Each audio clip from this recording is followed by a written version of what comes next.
Movie के start होते ही दो कॉलेज स्टूडेंट दिखाए जाते हैं, जिनमें एक पैक्सटन और दूसरा जोश था। ये दोनों दरअसल यूरोप में घूमने आए होते हैं। फिर उन लोगों को आइसलैंड में उनका एक फ्रेंड ऑली मिल जाता है और वो तीनों मिलकर एम्स्टरडेम जाते हैं। और लेट नाइट वो एक नाइट क्लब से अपने हॉस्टल में वापस आते हैं। तब उसका डोर क्लोज होता है, जिसे कोई भी नहीं खोल रहा होता और मजबूरन उन्हें बाहर ही स्टे करना पड़ता है। तभी उनके नेबर में एक लड़का जिसका नाम एलेक्स होता है, वो उन लोगों को अपने फ्लैट पर बुलाता है और ये लोग चले भी जाते हैं। एलेक्स उन लोगों को मशवरा देता है कि वो स्लोवाकिया के एक हॉस्टल में चले जाएं, जहां पर उन्हें बहुत ज्यादा गर्ल्स मिलेंगी। वो लोग तो पहले ही अमेरिका से यूरोप अयाशी करने आए थे और अब उसकी बात सुनकर वो अगले ही दिन स्लोवाकिया की ट्रेन में बैठ जाते हैं। उस ट्रेन में वो लोग एक बिजनेसमैन से मिलते हैं और जब वो खाना खा रहा था तब उसके हाथ बहुत ज्यादा थ्रिलिंग हो रहे थे, जिसे देखकर वो लोग काफी हैरान हो जाते हैं क्योंकि वो शख्स इन्हें काफी अजीब लग रहा था। फिर वो लोग आपस में बातें करना शुरू हो जाते हैं और बातों बातों में वो आदमी जोश के पाँव पर हाथ रख देता है, जिससे जोश को काफी गुस्सा आता है और वो काफी चिल्लाता है और वहाँ से चला जाता है। और थोड़ी ही देर में उन लोगों की मंजिल यानी स्लोवाकिया आ जाता है। स्लोवाकिया के स्टेशन पर उतरते ही वो देखते हैं कि वहाँ पर उन तीनों के अलावा कोई भी मौजूद नहीं है। स्टेशन बिल्कुल ही खाली है और वो लोग उसी हॉस्टल में जाते हैं और हर तरफ उन्हें लड़कियां ही लड़कियां नजर आती हैं, जिन्हें देखकर वो काफी खुश हो जाते हैं। इसके बाद वो लोग अपने रूम में जाते हैं और वहाँ पर अपनी रूममेट नतालिया और स्वेटलाना से मिलते हैं। वो दोनों लड़कियां उन्हें स्पा में जाने के लिए इनवाइट करती हैं। इसके लिए वो एग्री हो जाते हैं और उनके पीछे पीछे स्पा में चले जाते हैं। और इसके बाद वो लड़कियां उन्हें एक डांसिंग क्लब में लेकर जाती हैं और वहाँ जाके वो सब काफी इंजॉय करते हैं। फिर जोश फ्रेश होने के लिए क्लब से बाहर आता है। तब उस कम्युनिटी के कुछ क्रिमिनल बच्चे उसे घेर लेते हैं और उसे पैसे निकालने की डिमांड करते हैं। तब वही बिजनेसमैन वहाँ पर पहुँच जाता है और पैसे उनके आगे फेंक देता है और वो बच्चे उन पैसों को उठाकर वहाँ से भाग जाते हैं। जोश उस आदमी को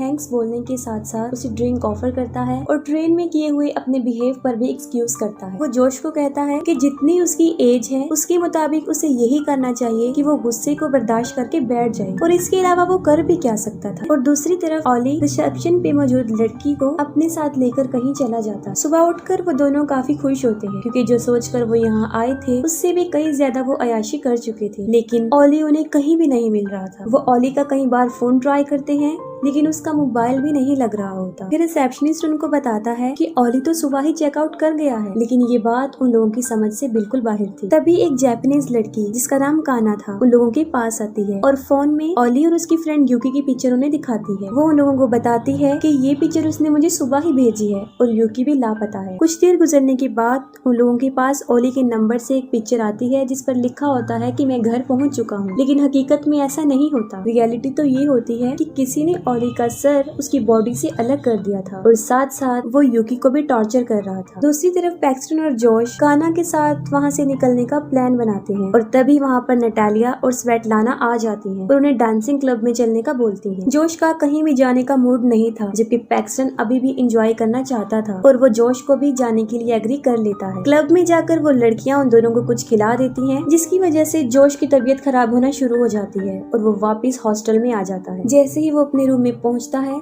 वो बेहोश हो जाता है और साथ साथ पैक्सटन की तबीयत भी खराब होती जाती है और वो वॉशरूम की बजाय क्लैथ रूम में चला जाता है और उसका डोर लॉक हो जाता है और वो लॉक में ही बंद हो जाता है। और जब उसे होश आता है तब वो मुश्किल से ही कुछ देख रहा था। वो देखता है कि किसी ने उसे एक रूम में लॉक कर दिया है और उसके चारों तरफ काफी ज्यादा औजार पड़े हुए हैं। पहले तो कोई आदमी उसके मुंह से मास्क हटाता है और एक ड्रिल लेता है और उसके चेस्ट में 2 होल कर देता है और वो कोई और नहीं होता बल्कि वही बिजनेसमैन होता है। वो जोश को बताता है कि वो हमेशा से ही एक सर्जन बनना चाहता था, लेकिन कभी भी नहीं बना। उसकी वजह ये थी कि उसके हाथ हमेशा कांपते रहते थे। जोश उससे काफी रिक्वेस्ट करता है कि वो उसे छोड़ दे। पहले तो वो उसके पाँव पीछे से काट देता है और साथ ही साथ सामने से एक रूम का दरवाजा खोल देता है और जोश के हाथ पाँव भी, और कहता है कि अब वो आजाद है और वो जा भी सकता है। जोश जल्दी से वहाँ से भागने की कोशिश करता है, लेकिन पाँव कटे होने की वजह से वो भाग नहीं पाया। फौरन वहीं पर गिर जाता है और क्रॉलिंग करके वहाँ से भागने की कोशिश करता है, लेकिन वो उसका गला काट कर उसे जान से मार डालता है। दूसरी तरफ पैक्सटन को भी होश आ जाता है और वो दोबारा उसी हॉस्टल में जाता है, जिस पर उसे रिसेप्शनिस्ट बताता है कि वो सुबह ही चेकआउट कर गया है। जिसे सुनकर वो काफी हैरान हो जाता है क्योंकि उसने कोई भी चेकआउट नहीं किया होता और वो फिर एक रूम रेंट पर मांगता, जिस पर वो रिसेप्शनिस्ट उसे रूम दे देता है और साथ ही वो उससे काना के बारे में पूछता है, जिस पर वो रिसेप्शनिस्ट जवाब देता है कि वो भी सुबह ही सुबह यहाँ से चली गई है। पैक्सटन अपने रूम में आता है और फिर से उसके साथ वही होना शुरू हो जाता है जब पहले हुआ था, यानी रूम में आते ही उसे 2 लड़कियां मिलती हैं जो उसे स्पा पर चलने का बोलती हैं। ये सब कुछ उसे काफी अजीब लग रहा होता है और वो काफी हैरान भी हो जाता है। फिर वो जोश का फोन ट्राई करता है, लेकिन इसका भी कोई फायदा नहीं होता क्योंकि उसका मोबाइल फोन स्विच ऑफ आ रहा होता है।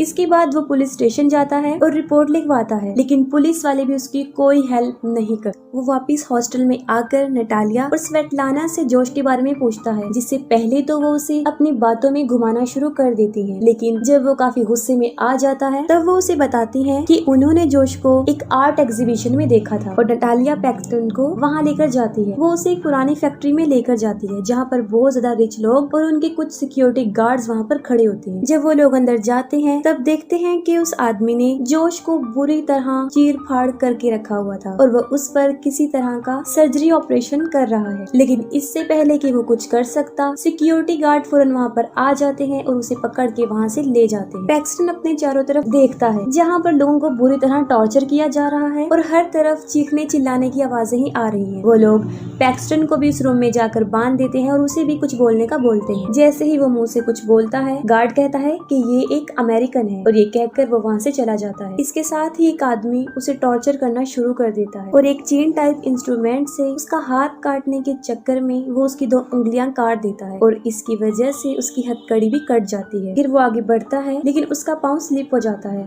और वो नीचे गिर जाता है और उसी चेंसों से उसका अपना ही पाँव कट जाता है। पैक्सटन जल्दी से खुद को आजाद कर लेता है, पिस्टल उठाता है और फौरन उसे शूट करके मार देता है और फौरन सिक्योरिटी गार्ड वहाँ पर आ जाता है, जिस पर पैक्सटन उसे ऐसे शो करवाता है जैसे कि वो अभी भी बंधा हुआ है और जैसे ही उसे मौका मिलता है वो उस गार्ड को भी मार देता है और इसके साथ ही उस पिस्टल्स की बुलेट्स भी खत्म हो जाती हैं। फिर वो वहाँ से जाता है और भागते हुए एक रूम में पहुँच जाता है और वो देखता है कि चारों तरफ डेड बॉडीज पड़ी हुई है और अचानक से वहाँ पर कोई आ जाता है और वो उन्हीं लाशों के दरमियान में छुप जाता है। वो आदमी उन डेड बॉडीज को कहीं पर रखने के लिए ले जा रहा होता है और वहाँ पर पैक्सटन को जॉश की डेड बॉडी भी मिल जाती है। वो किसी तरह खुद को संभालता है और मौका मिलते ही उस आदमी को भी मार डालता है। वहाँ से निकल जाता है और लिफ्ट के जरिए वो फर्स्ट फ्लोर पर आ जाता है। वहाँ पर वो एक रूम में छुप जाता है। उसी रूम में उसे कुछ अच्छे कपड़े मिलते हैं और वो उन्हें पहन लेता है। उस ड्रेस की पॉकेट में उसे एक कार्ड मिलता है जो उस जगह का एड्रेस था, यानी उस जगह का नाम इलीट हंटिंग था और उस कार्ड के पीछे अलग कंट्रीज के लोगों का रेट भी लिखा हुआ था, जिसमें अमेरिका के लोगों का रेट सबसे ज्यादा था। अभी पैक्सटन ये सब कुछ पढ़ ही रहा होता है कि वहाँ पर एक आदमी आ जाता है, लेकिन वो समझता है कि पैक्सटन एक क्लाइंट। वो उसे बताता है कि उसे एक जापानीज लड़की मिली है जिसके साथ उसने बहुत कुछ प्लान किया हुआ है और यहाँ पर वो किसी और की नहीं बल्कि उस लड़की काना की बात कर रहा होता है। उस आदमी के जाते ही पैक्सटन उसकी पिस्टल उठाता है और वहाँ से बाहर आ जाता है। बाहर आकर उसे एक कार नजर आती है जिसमें एक चाबी भी लगी होती है। अभी वो कार में बैठ ही रहा होता है कि उसे काना की चीखों की आवाजें आती और वो फौरन उसे बचाने चला जाता है और जैसे ही वो उसके रूम में जाता है वो देखता है कि वही आदमी उसके फेस को ब्लो टॉर्च से जला रहा है और वो उस आदमी को भी मार डालता है। लेकिन साथ ही काना बहुत ज्यादा तकलीफ महसूस कर रही होती है क्योंकि उसकी आधी आंख बाहर आ जाती है। पैक्सटन उसे बचाने के लिए उसकी आंख को उसकी बॉडी से अलग करके काट देता है और ये चीज बहुत ज्यादा डिस्टर्बेंस पैदा करती है। बहुत ही डिस्टर्बिंग सीन। किसी तरह वो बड़ी मुश्किल से अपनी जान बचा के वहाँ से बाहर आते हैं और गाड़ी में बैठकर वहाँ से भाग जाते हैं। इसके साथ ही बहुत से सिक्योरिटी गार्ड्स उनका पीछा करते हैं। रास्ते में जाते हुए उसे नटालिया, स्वेटलाना और एलेक्स नजर आते हैं। वो उनको गाड़ी से उड़ा के मार डालता। पैक्सटन स्टेशन पर जाना चाहता था लेकिन रास्ते में पुलिस चेकिंग कर रही होती। पुलिस वाले भी उन लोगों के साथ मिले होते हैं। उनमें से एक पुलिस ऑफिसर पैक्सटन को देख लेता है और जैसे ही वो उन लोगों की तरफ बढ़ता है वो कार से बाहर आकर वहाँ से भाग जाते हैं। वो पैदल ही चलते रहते हैं और चलते चलते वो स्टेशन पर पहुँच जाते हैं, लेकिन वहाँ पर भी वो देखते हैं कि बहुत से लोग उन्हीं की तलाश में हैं। वहाँ पर एक मिरर में काना अपना फेस देख लेती है और अपना फेस देखकर वो काफी डिसहार्ट हो जाती है